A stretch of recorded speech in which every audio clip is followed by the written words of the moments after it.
I rushed into my research and looked up the essay, the very famous essay by Walter Benjamin, and I'm just going to read you one line quote which says everything. Even the most perfect reproduction of a work of art is lacking in one element, its presence in time and space, its unique existence at the place where it happens to be. In other words, a piece of art is more than just the object. It's its history, it's what it absorbs to it. Walter Benjamin calls it aura. Copy doesn't have an aura about it. It doesn't have any ritual surrounding it in terms of, you know, perhaps it was in a church, well, whatever. And it can only be a copy. It can't carry that je ne sais quoi that art has. It is only a copy, but it is a perfect copy, isn't it? Well, it's not. It's the best that science and digital reproduction can do. It's not copied from the original, is it? It's copied from pictures of the original. It's from a photograph. I mean, digital technology is amazing now, and Factomati, who are the company who have made it, are doing the best they can do. But still, if the original appeared, which is not impossible because it's said to be in a barn somewhere in Sicily, having been gnawed by rats, we would all like to see how good the replica is against the original. The original would still be the original. But there is this issue that now digital reproduction is so good that Factomati claims that if they were allowed to do a replica of the Elgin marbles, the experts wouldn't be able to tell the difference. Now, that starts being quite problematic. I mean, this is an oil painting, which clearly there's one original object, but a lot of art, I mean, photography is one obvious example, another might be the several shots that I understand have been put in formaldehyde for Damien Hirst. I mean, a lot of art can be reproduced, absolutely, can't it?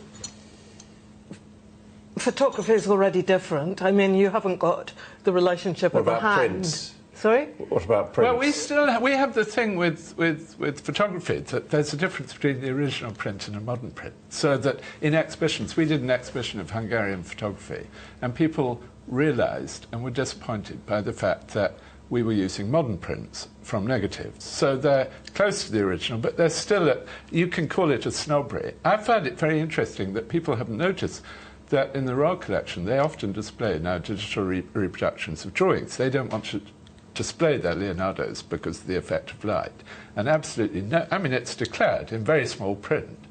And we've got used to some level of tolerance and acceptance of the quality of digital reproduction. So the lines are being blurred.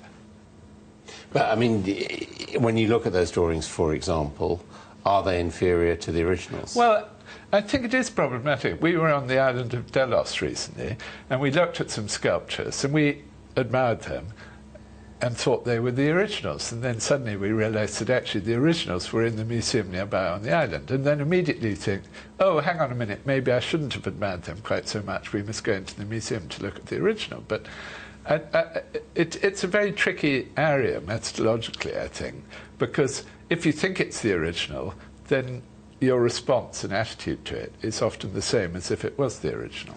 And in this case, Sue Hubbard, the original is missing, hasn't been seen since 1969, and this facsimile is going to go in its place above the altar. That's absolutely fine, because we haven't got the actual painting. As Charles said, it's maybe being gnawed by rats, who knows?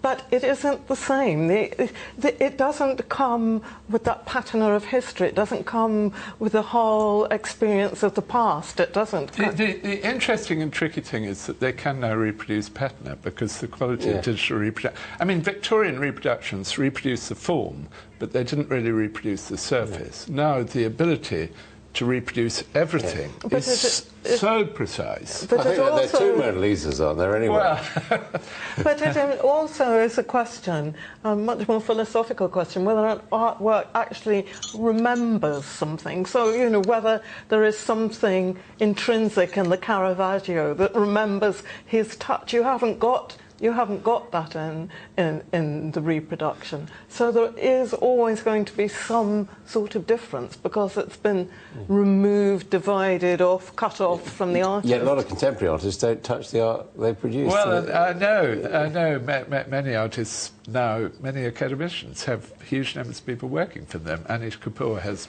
36 people in his studio, and he himself uses Factomati. A lot of people don't know that much of the work made by contemporary artists is actually made in Madrid by this company, Factomati, who are incredibly skilled, and they get digital instructions from the artist's studio.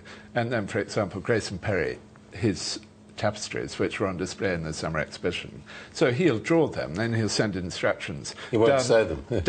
No, he certainly is. Down the line to Madrid. And he draws them on iPads. And then Madrid, they adapt them into a form, and then they send them to Brussels, and a week later the tapestry comes. So it is, it's the sophistication. Is this the end of art? Well, people are using, I think what it is that contemporary artists use what's available to them. And now the quality of digital reproduction means they're using the best available.